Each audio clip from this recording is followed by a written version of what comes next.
We had 4 major tournaments take place with over 100 competitors for Spiritforged, and this is great news because why? Well, now we get side decking, we get over 100 player competitor tournaments, and it is best of 3. So how is this shaping up Spiritforged meta, and who is winning on top? Well, let's go ahead and dive right in.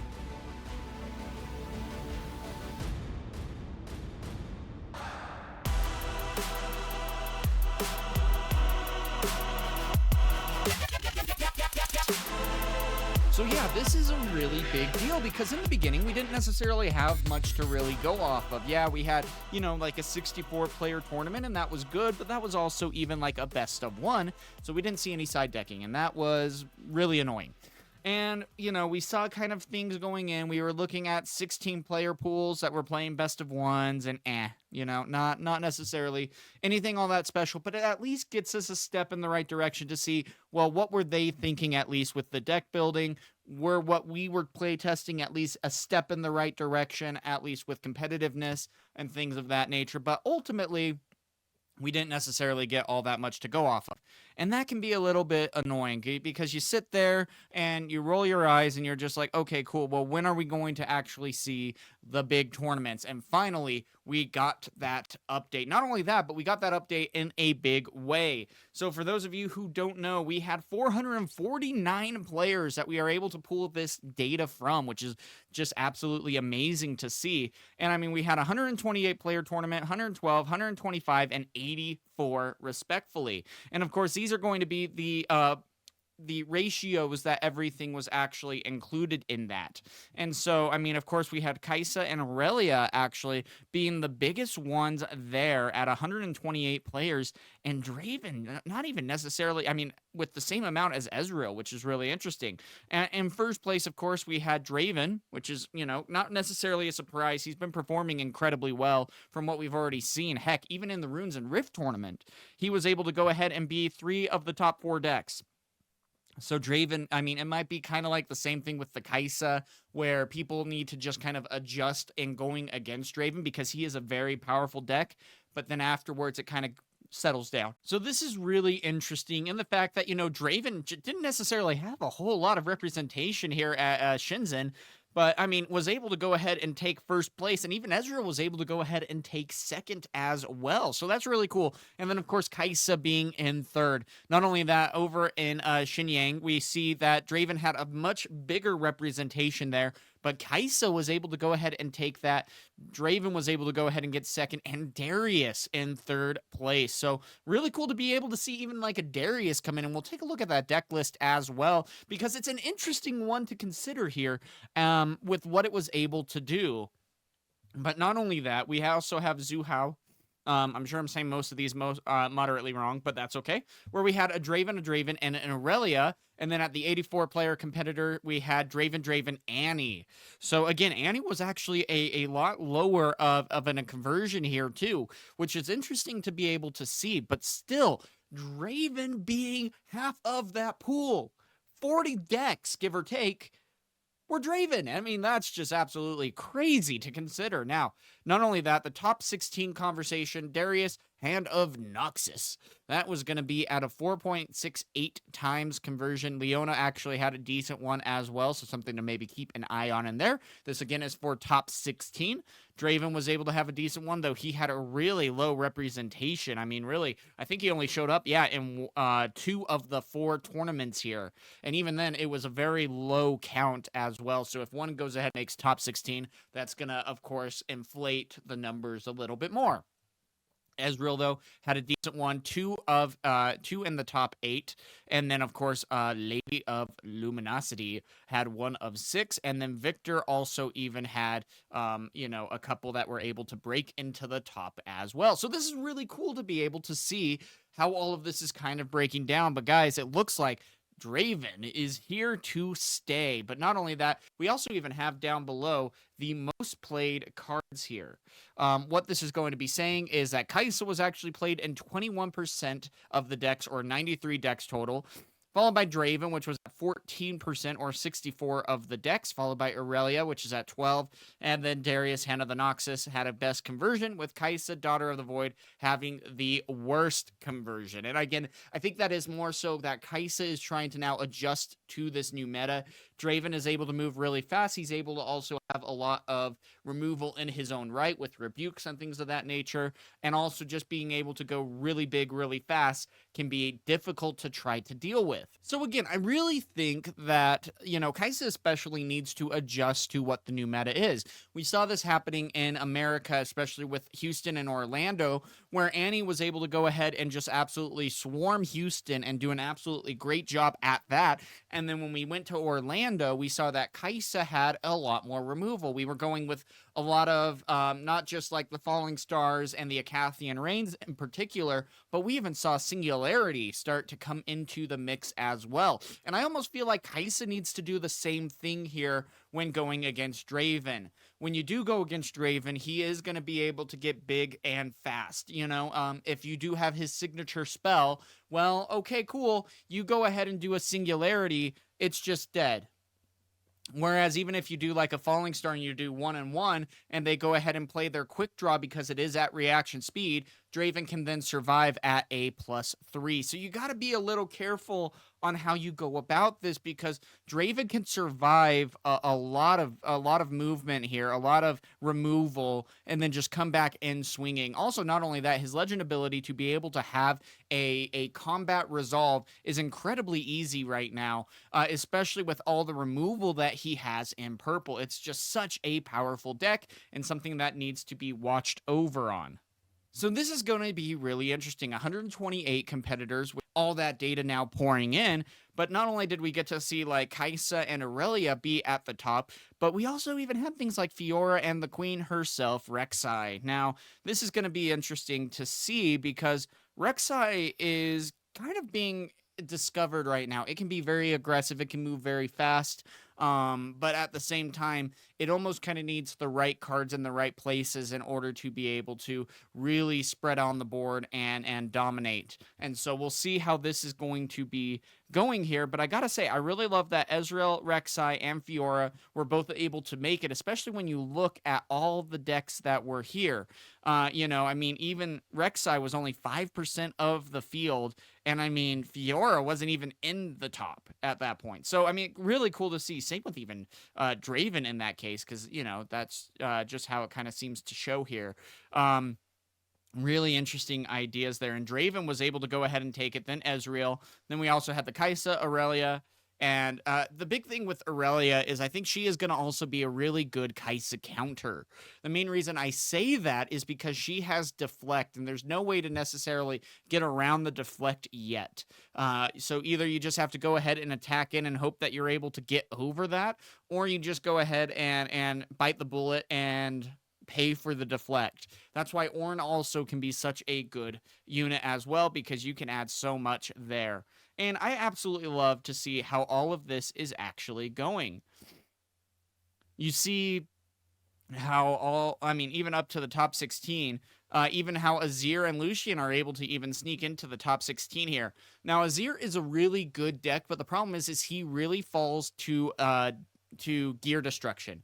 And so I think that's going to be the hardest thing about getting him going. You're still probably going to see him at locals and in tournaments alike, but still, if you go ahead and you destroy his gears, he just really falls short. And, you're going to have to be running wind walls and hoping that you have that at the right time. And if you do, you can probably win. And if not, then you lose all your gear and you're just going to really struggle with that.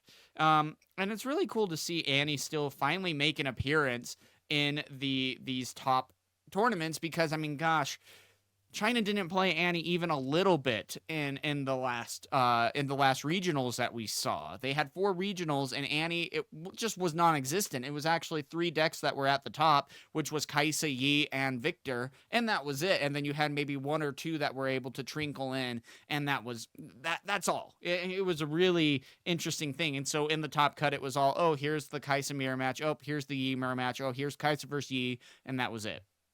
So I'm glad that this is finally getting a little healthier. We'll still see how they're actually building these decks. Now, we got a lot of tournaments to go over, so we won't go into this one in extensive detail. But the biggest thing is Draven is going to be able to draw a card anytime that he wins a combat. Not only that, we have Treasure Hoard, which when you conquer here, you may pay 1 to play a gold gear token exhausted. Reaver's Row, very easy way to win combat, because when you defend here, you may move a friendly unit here to base. That is automatically a 1 combat. And then also Targon's Peak to be able to have 2 extra runes after you conquer here, which is really interesting to see. Not only that, we also have Draven. We have Draven. Now, this Draven, of course, is going to be saying that the first time I win a combat each turn, you score a point, and when I die in combat, choose an opponent, they score 1 point. And so that's going to be interesting to see, because the difficult thing with him is he can go ahead and do that, and then there's a lot of ways for him to be able to avoid being taken out. You have the fight or flight, you have the overzealous fan and things like that to be able to really make an impact here. And it's going to be interesting to see how the rest of this is going to go. Then not only that, we even have 1 Thunder Song to really stop things from being played, which is an interesting idea. Love the 3 Darius and the 3 Kai'Sas. That's what I do in mine. And then, of course, you have the side decking here. And it's going to be interesting to see how this continues to evolve, but I absolutely love the 2 rebukes. Hard Bargain is really good, especially when you have the Targon's Peak, to be able to make sure that you are going to be able to stop your opponent in some way, shape, or form, or if anything, really slow them down. Because, with Rebuke, or Hard Bargain, with Hard Bargain, it can be played at reaction speed, and it can also be repeated for 2, and you are able to go ahead and counter a spell unless its controller pays 2. So if you go ahead and repeat that, they might have to pay 4, and if they do pay 4, well, that can really slow them down on trying to get the rest of their turn resolved. So really cool to be able to see that. Now, next is going to be Ezreal, and he's one that I'm really curious about, because He's been one that has kind of missed the mark in a lot of ways when I've been playing him and when I've been going against him online. There was a game that I was playing on TCG Arena, and the guy went down to 3 cards in his deck and still wasn't able to find all of the answers that he needed. That's a red flag. And it's like, okay, cool. Well, if you're able to go through literally your entire deck and still don't have that win secured, something needs to change in the deck. And I mean, the fact that you were able to go ahead and get 2nd place is pretty dang amazing. And Mundo might have been the really big change. And I've been saying for a second that Singularity really does need to be added into Ezreal, because you can have all the answers in hand, but if you're just able to play out maybe a unit, if you're maybe able to go ahead and play out like a Fizz or things like that, then you're not necessarily going to be seeing a whole lot that you're able to do. But Singularity can really help shift the tide back into your favor, and then you can get things moving. And then already you're going to be creating a ton of gold and things like that, so that you can capitalize on your board state as well. Not only that, Card Sharp is one of the best cards here, because you can go ahead and just play it, and when you play me, you and each opponent may play a gold gear token exhausted, and if your opponent who did play an additional gold gear exhausted too. And the one that I meant to actually talk about is Wages of Pain. The fact that this can be hidden is so good in and of itself, but then also the fact that it deals 3 damage to a unit at a battlefield and you get a gold gear can really speed you up. And so great card right there. Running 3 definitely makes sense. Not only that, we do also have Rigid Touch, which can be played at reaction speed and repeated, which gives a unit -2 this turn. Now, here's the hard part. I love that they are running 3 Mundos. But the biggest thing that this is probably going to be struggling with is that there are so many rebukes that are able to go ahead and be utilized here. And so you're going to need to be playing your Mundo out and then hopefully having a fight or flight or even a ride the wind to go ahead and get them back to base. Because if you do end up losing Dr. Mundo in this case, that's it. You know, and so you definitely need to play around that. I do also really like that they do have the Sprite Mothers to try to meet the aggression a little bit, and even the Tide Turners are really cool to see there as well. And so we'll see how this continues to shape up, but I really love the idea of this deck. It looks like it's a great step in the right direction. It was able to get 2nd place, and I also really love Fizz here. Just because he is able to go ahead and play a a spell for free, essentially, unless it has a power cost. Then you just go ahead and cover the power cost. And so with Fizz, you go ahead and you are able to then play out a 3-might unit, and then you could go ahead and just say, oh, by the way, here's another Rebuke, and just recycle that. Oh, here's another Fight or Flight.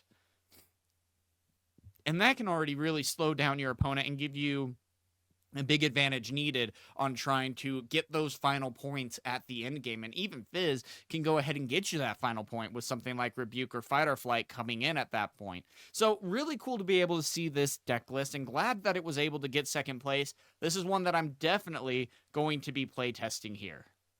Now, Rek'Sai is a really interesting deck to consider here, and the fact that it was able to get the top 8 is really cool to see.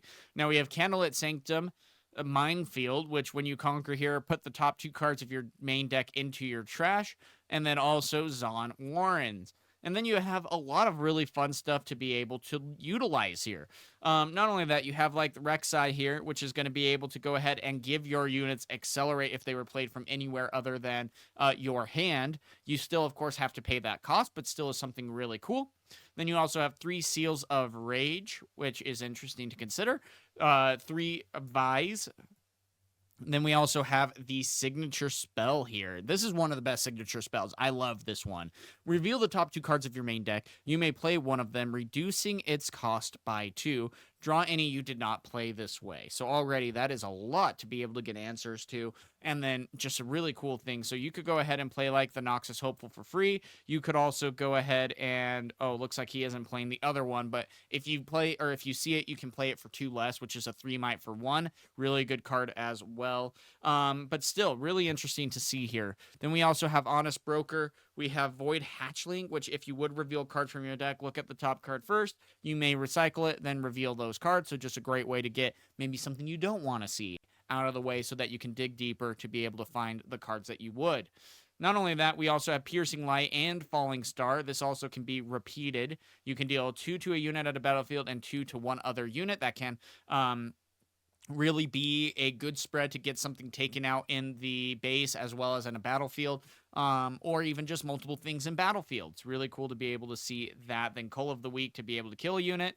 And then also we have Ferocious Forerunner, which is really cool to be able to see. Now you play 2 3-might max unit tokens when it dies to your base.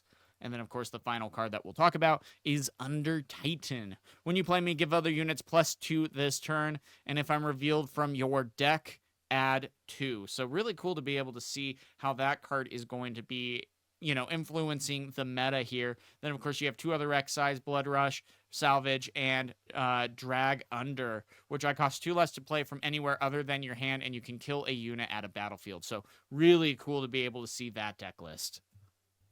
And then lastly, before we look at the rest of the tournaments, we are going to be seeing Fiora. Now, she is going to be really interesting because she's kind of like a little different of a volley bear, where when one of your units becomes mighty, you can go ahead and channel 1 rune Exhausted, but you do have to tap her in the process. So unfortunately, you can only do that once per turn, because it is rather easy to make units mighty. And it's going to be fun to see how this continues to impact. Now, first and foremost, we are going to be seeing her Yellow Fiora. That is going to be a 3 for 3, but the big reason you are playing her from your champion zone is when a unit you control becomes mighty, you may recycle a yellow to ready it. So already that's going to be insane to go ahead and get in. Then also one of the best cards in orange is going to be Punch First. You do have to recycle 2 orange in this case, but still you can go ahead and give +5. And then seriously, I will argue that this is probably the best signature spell of set 2.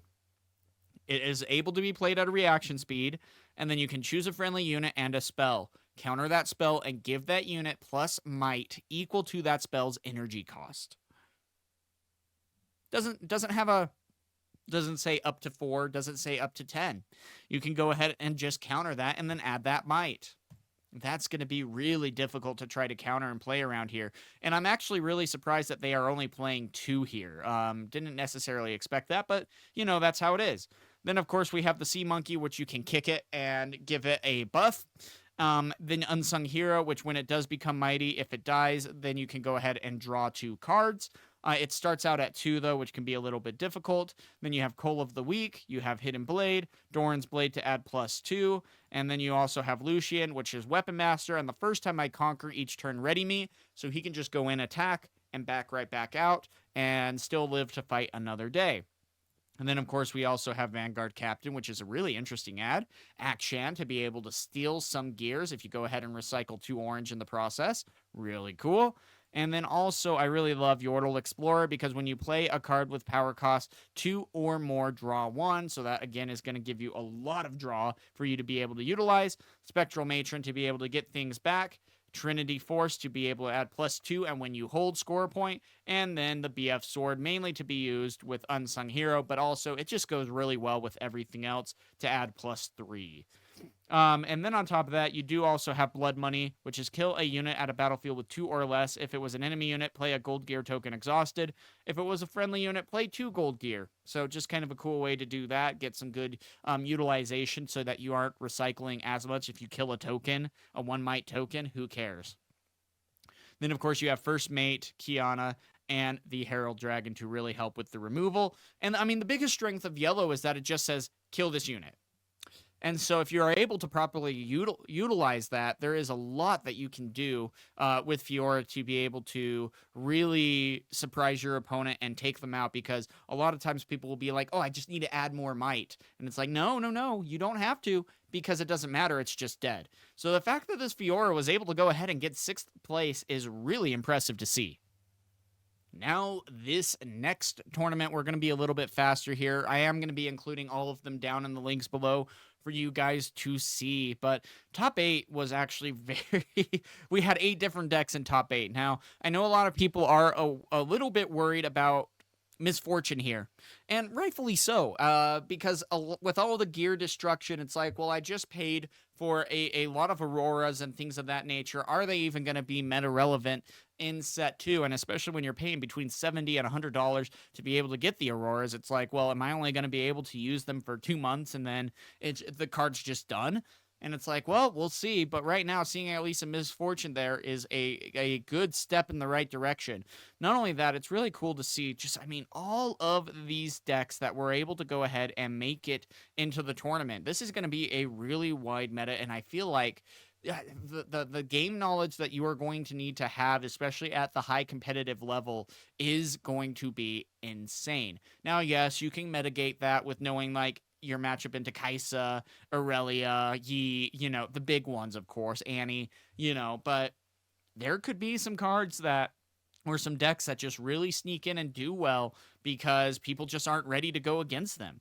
And here's what we really like to see, too. I mean, this is where we saw the Darius. We saw the Kai'Sa in first, Draven in second, Darius in third, followed by Annie, Aurelia, Yi, and then Misfortune. I mean, look at this top 8. This is just awesome.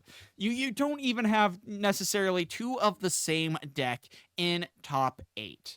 That's something that I love to see, because I hate, you know, Star Wars Unlimited had a big problem with that with a Boba Fett deck, where like they had a big regional tournament and it was like 60-70% of the decks brought were Boba Fett.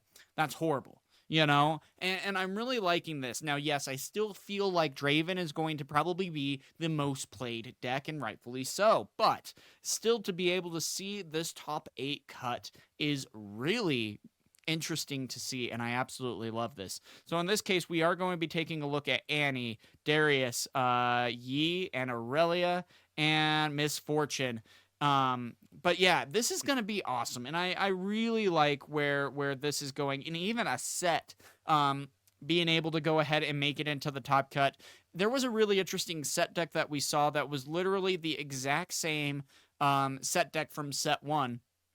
And he was able to go ahead and get first. Now, of course, even still, he got 11th here, but that was really interesting to be able to see as well. So, going to be curious to see what ends up happening. Even a Yasuo being able to make top 16 is really cool. And this is going to be interesting. So, for those of you who don't know, he has a Legion ability to basically add a rune, which is really good, all things considered. Batsu is one of the best Darius players here. I will argue, and does an absolutely phenomenal job piloting this deck. Now, of course, he does go the hook version. This obviously is not, and it's really cool to see what this deck is trying to do, and also being able to go ahead and get third place in the process. Now, you are only playing one Darius, which is really interesting. Two Blood Rush, which is one of the best cards. Being able to repeat it for an additional one and getting Assault 2 that you can also pick 2 different units for is really cool to be able to see. Then we got Pouty Poro, Honest Broker. When it dies, it creates a gold. Face Breaker to really surprise your opponent. You stun them. They can't do anything about it. Hidden Blade. Rally the troops. When a friendly unit is played this turn, buff it, and then draw 1. It is just an action. It's not a gear, but still really cool. Sun Disc, something that we thought was necessarily played in Jinx, is now being played in Darius, and rightfully so. It has Legion, and the next unit you play this turn enters ready, so a great way to just go ahead and swing in fast. And I mean, you can go ahead and play out like, you know, a Trifarian Glory Seeker or an Honest Broker kind of thing, and then play out a Dunebreaker, and it automatically comes in ready. Heck, even a Ferocious Forerunner, whatever else you might have, and it just comes in accelerated. You could even play Kaisa without accelerating it, and that will save you the accelerating cost, which is a rune and a power, which is really good to be able to see. I'm curious about this deck. I want to test this a little bit. This would be cool to see. And then also, I love in the side deck Death Grip. You kill a friendly unit to give plus might equal to its might to another friendly unit and draw 1. So really cool to see that. Love that it was able to get third, and can't wait to see what else is in store for this deck. Now, Annie. And I really feel like Annie still has kind of a discovery phase here, where the tough part with this is there's a lot of really great cards in set 2, but what do you necessarily do with that? Annie in set 1 already feels incredibly powerful. And with what I've been testing so far, it still feels like set 1 Annie is still better than set 2 Annie. And so it's going to be kind of like what I said, that sense of discovery, trying to find that answer. And it's really interesting here that they do still play Ride the Wind, but no Vi. They do still play the Zon Warrens and the Traveling Merchants and everything, but that's it. You know, and they removed the scrap heaps here to try to make room for other things. But we'll see how this ends up playing out, because what are we going to necessarily be expecting here?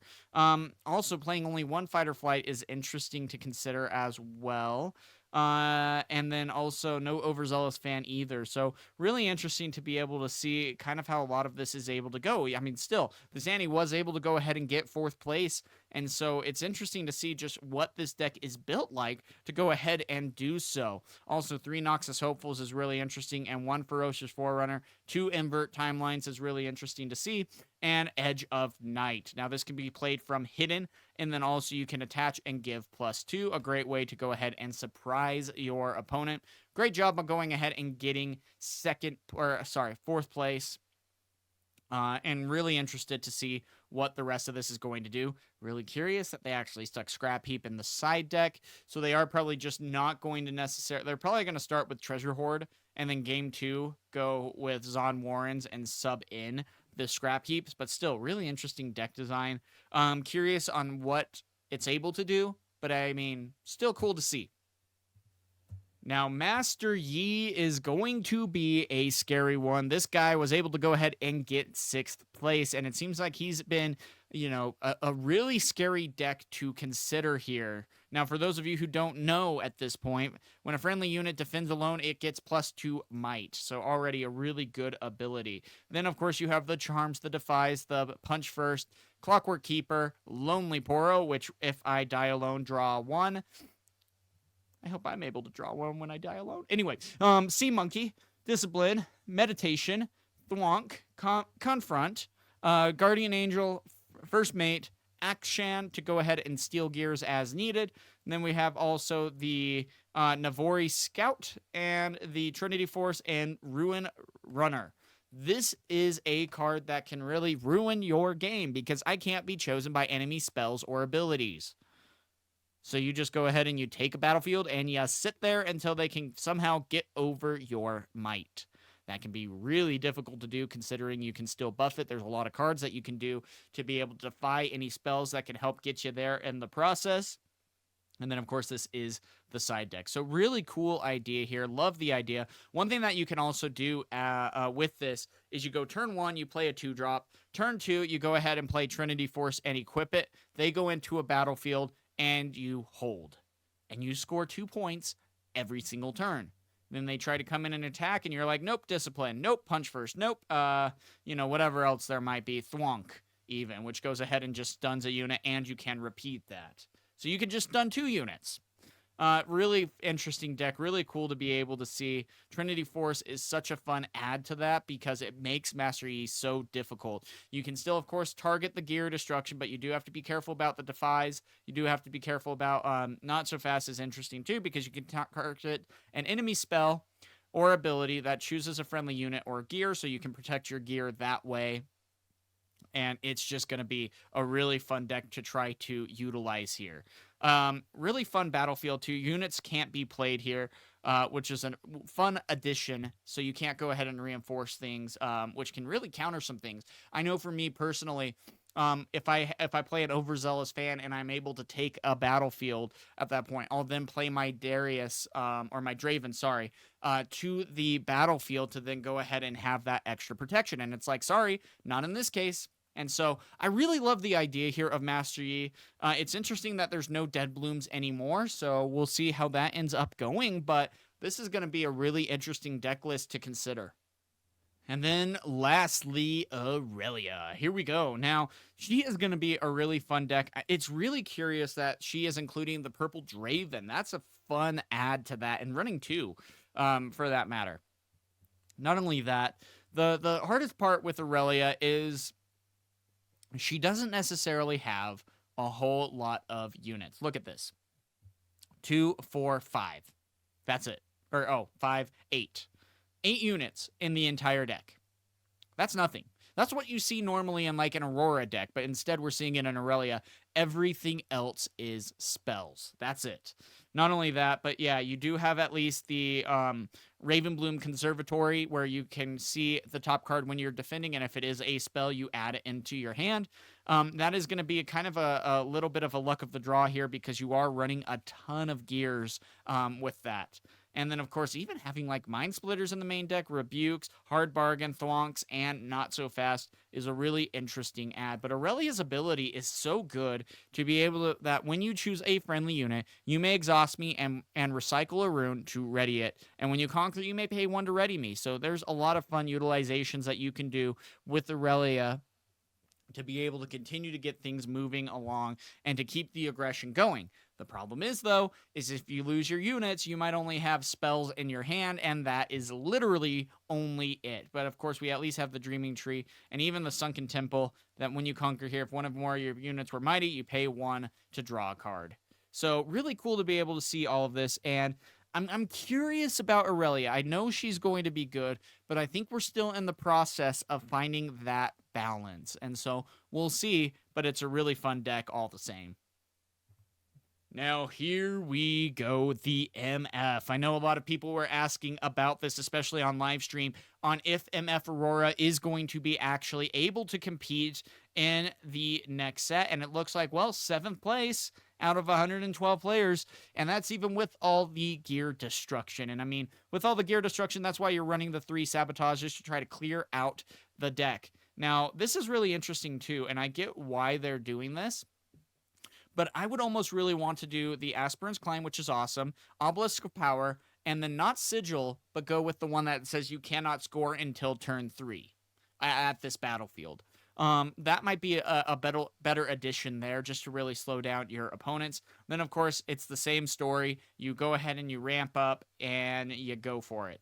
Now, interesting that they did Cold Shot here. I get that. You'd be okay with sacrificing some runes if it means that you're able to go ahead and find your Auroras.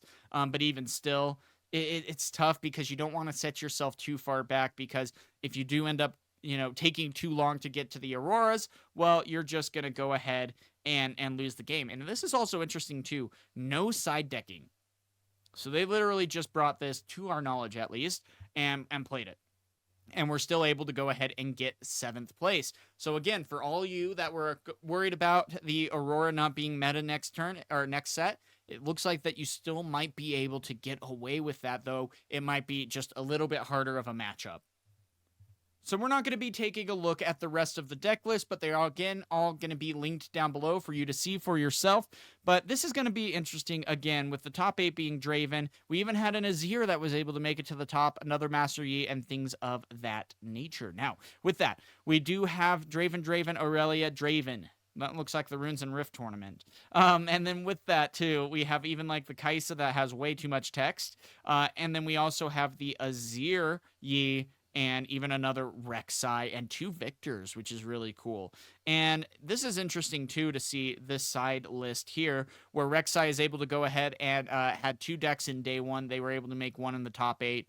And here also we had 5 in day 1. 1 was able to make top 21, and 3 were able to make it. So not necessarily a great conversion rate there. And then Aurelia 8-1, Yi 13-1, Kai'Sa 27-1. That's tough. And I really think it's the Draven deck that is able to just go ahead and counter her so hard in that case. And so we'll see how this continues to play out, but Kai'Sa's struggling and needs to make some adjustments. Otherwise, you know, it's going to get dethroned, and rightfully so. There's a lot of decks that are able to take that for the win.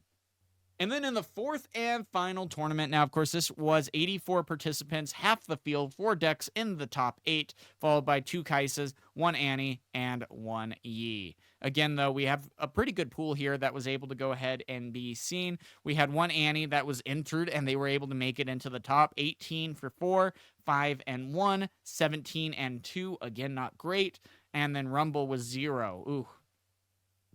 Rumble's an interesting one. Got to be curious to see how that goes. But then also, we have Draven, Annie, Kai'Sa, Draven. Ugh. That's interesting to see there as well. And then also we have the Master Yi, Draven, Kai'Sa, Draven. And then there's the Rumble in 12th place and another Darius. So it's going to be interesting to see how the rest of this meta continues to shape up. But I love that we were able to go ahead and see, you know, basically 450 competitors at 4 different tournaments to go ahead and battle it out. And this is where everything finished. Again, we might also do another video talking about the other 2 tournaments. We also might even do a Runes and Rift video. Time will tell. But, I mean, it's going to be interesting to see how this meta continues to shape up. There are also a lot of Spiritforged tournaments that are taking place online. And that is a really competitive sphere for us to be able to see, because anyone and everyone that is able to compete online can be the ones that are going to the big tournaments, the Italy regionals, the Vegas regionals. And so again, this is going to be really fun to see, and I'm curious to see how this meta continues to develop. I think Draven is going to be probably the best deck of set 2. But time will tell, and I think people do just need to kind of make the adjustment in the meta to be able to go against him. But even if they do, is he still going to be too powerful to take down? Let me know down in the comments below, and what are you feeling about this meta so far? With that being said, guys, have a good one.